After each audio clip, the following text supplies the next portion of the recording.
Assalamualaikum warahmatullahi wabarakatuh. Perkenalkan, nama saya Dias Rohimaningsih dengan NIM 2311103 dari kelas karyawan 6A dengan dosen Citra Iyasa SPSI MSI. Mata pelajaran manajemen konflik. Di sini saya akan menjelaskan makalah saya yang berjudul Manajemen Konflik Pelayanan Administrasi Kependudukan di Dinas Kependudukan dan Pencatatan Sipil di Sdukcapil Kota Palembang. Di sini ada pengertian manajemen konflik menurut para ahli. Konflik merupakan suatu kondisi yang muncul akibat adanya perbedaan kepentingan, kebutuhan, tujuan, nilai, maupun persepsi antara individu dan kelompok. Konflik dapat terjadi dalam berbagai lingkungan kehidupan, baik dalam keluarga, masyarakat, organisasi, maupun instansi pemerintahan. Dalam organisasi pemerintahan, konflik seringkali muncul karena adanya perbedaan harapan antara masyarakat sebagai penerima layanan dengan aparatur pemerintah sebagai penyedia layanan. Selain itu, konflik juga dapat terjadi akibat keterbatasan sumber daya, kekurangnya komunikasi, perbedaan kebijakan, maupun ketidaksesuaian antara harapan dan kenyataan yang diterima oleh masyarakat. Oleh karena itu, diperlukan suatu proses pengelolaan konflik yang baik agar konflik yang muncul tidak berkembang menjadi masalah yang lebih besar dan dapat diselesaikan secara efektif. Dan di sini ada menurut Mineri 1985, manajemen konflik adalah suatu proses yang dirancang untuk mengendalikan dan mengarahkan konflik agar menghasilkan penyelesaian yang dapat diterima oleh semua pihak yang terlibat. Melalui manajemen konflik tidak hanya dipandang sebagai masalah yang harus dihilangkan, tetapi juga sebagai suatu kondisi yang dapat dimanfaatkan untuk memperbaiki hubungan antara pihak serta meningkatkan efektivitas organisasi. Dengan adanya pengelolaan konflik yang baik, setiap perbedaan yang muncul dapat diarahkan sebagai sarana untuk membuka solusi yang lebih baik dan menguntungkan semua pihak.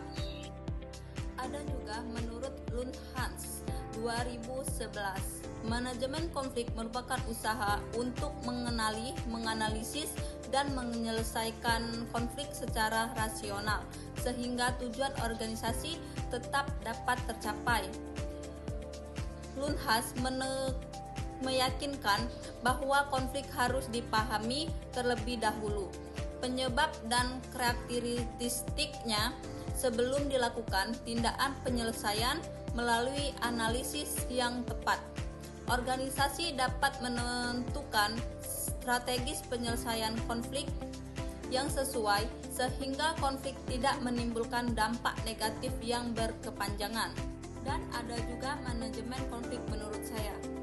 Menurut saya, manajemen konflik adalah suatu yang dilakukan secara terencana untuk mengelola perbedaan kepentingan, pendapat, kebutuhan, maupun harapan antara dua pihak atau lebih melalui komunikasi yang baik, musyawarah, negosiasi, dan kerjasama dalam rangka menemukan solusi yang dapat diterima bersama. Manajemen konflik bukan hanya bertujuan untuk mengakhiri perselisihan, tetapi juga untuk menciptakan hubungan yang lebih baik antara pihak yang terlibat sehingga konflik tidak terulang kembali di masa yang akan datang. Ada langkah-langkah penyelesaian konflik. Analisis situasi. Konflik yang terjadi di Sdukcapil Kota Palembang merupakan konflik pelayanan publik yang muncul akibat adanya ketidaksesuaian antara harapan masyarakat dengan pelayanan yang diberikan oleh instansi tersebut.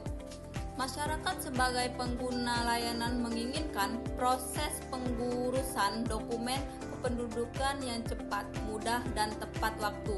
Dokumen seperti KTP, kartu keluarga, akte kelahiran, dan akte kematian merupakan dokumen penting yang sering dibutuhkan dalam berbagai urusan administrasi, sehingga masyarakat berharap dapat memperolehnya tanpa hambatan yang berarti.